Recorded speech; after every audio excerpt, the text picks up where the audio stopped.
ಇದು ಪ್ಯೂರ್ ಅಂದ್ರೆ ಪ್ಯೂರ್ ಹಂಗಾಗಿ ಇಷ್ಟಪಡ್ತೀವಿ. 1,000-2,000 ರೇಟ್ ಜಾಸ್ತಿ ಆದ್ರೂ ಗಿಡಕ್ಕೆ ರಿಸಲ್ಟ್ ಇರುತ್ತೆ. 2 ವರ್ಷದ ಫಸಲು ತಗೋಬಹುದು. ಇದೆಷ್ಟು ಗಿಡ ಇದೆ ಸರ್ ಟೋಟಲ್? ಇದು ಈಗ 800 ಗಿಡ ಇದೆ.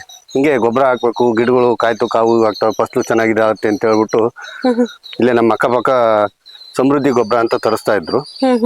ನೋಡೋಣ ನಾವು ಹಾಕೋಣ ಅಂತ ಹೇಳ್ಬಿಟ್ಟು ತರಿಸಿದೀವಿ. ನಾವು ಇವತ್ತು ಇರೋದು ಚಿತ್ರದುರ್ಗ ಜಿಲ್ಲೆ ಹೊಳಲ್ಕೆರೆ ತಾಲೂಕು ಚಿಕ್ಕಂದವಾಡಿ ಗ್ರಾಮದಲ್ಲಿ. ಸರ್ಗೆ ಯಾರೋ ಗೊಬ್ಬರ ಹಾಕೋದಕ್ಕೆ ರೆಫರ್ ಮಾಡಿದ್ರು, ಅದರಿಂದಾಗಿ ನಮ್ಮನ್ನ ಕಾಂಟ್ಯಾಕ್ಟ್ ಮಾಡಿ ಗೊಬ್ಬರನ ತರಿಸ್ಕೊಂಡಿದ್ದಾರೆ. ಈಗ ನೀವು ಲೈವ್ ಆಗಿ ನೋಡ್ತಿರ್ಬೋದು ಸರ್ ಹೇಗೆ ಗೊಬ್ಬರನ ಹಾಕ್ತಿದ್ದಾರೆ ಅಂತ. ಸರ್ ನಿಮ್ಮ ಹೆಸರು? ನಮ್ಮ ಹೆಸರು ಮನು ಅಂತ ಹೇಳಿ ಮೇಡಮ್. ಓಕೆ, ಈ ಊರು ಮತ್ತೆ ಇದು ಸರ್? ಮೇಡಮ್ ನಮ್ದು ಹೊಳಲ್ಕೆರೆ ತಾಲೂಕು ಚಿತ್ರದುರ್ಗ ಜಿಲ್ಲೆ ಚಿಕ್ಕಂದವಾಡಿ ಗ್ರಾಮ. ನಾವು ಇಲ್ಲೇ ಚನ್ನಬಸಯ್ಯನವರು ಅಂತ ಅವ್ರ ಮಗ. ಇದು ನಮ್ದೇ ತೋಟ. ಹಿಂಗೆ ಗೊಬ್ಬರ ಹಾಕ್ಬೇಕು, ಗಿಡಗಳು ಕಾಯ್ತು ಕಾವು ಆಗ್ತವೆ, ಫಸಲು ಚೆನ್ನಾಗಿದೆ ಆಗುತ್ತೆ ಅಂತ ಹೇಳ್ಬಿಟ್ಟು ಇಲ್ಲೇ ನಮ್ಮ ಅಕ್ಕಪಕ್ಕ ಸಮೃದ್ಧಿ ಗೊಬ್ಬರ ಅಂತ ತರಿಸ್ತಾ ಇದ್ರು.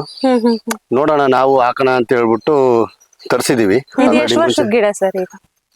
ಮೇಡಮ್ ಅವರೇ ಇದು 6 ತುಂಬಿ 7ನೇ ವರ್ಷ ನಡೀತಾ ಇದೆ.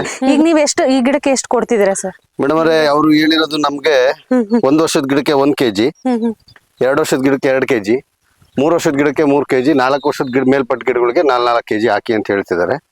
ಈಗ ನೀವು 4 kg ಕೊಡ್ತಿದ್ದೀರಿ? ಈಗ 4 kg 1 ಮರಕ್ಕೆ ಕೊಡ್ತಾ ಇದೀವಿ ಮೇಡಮ್.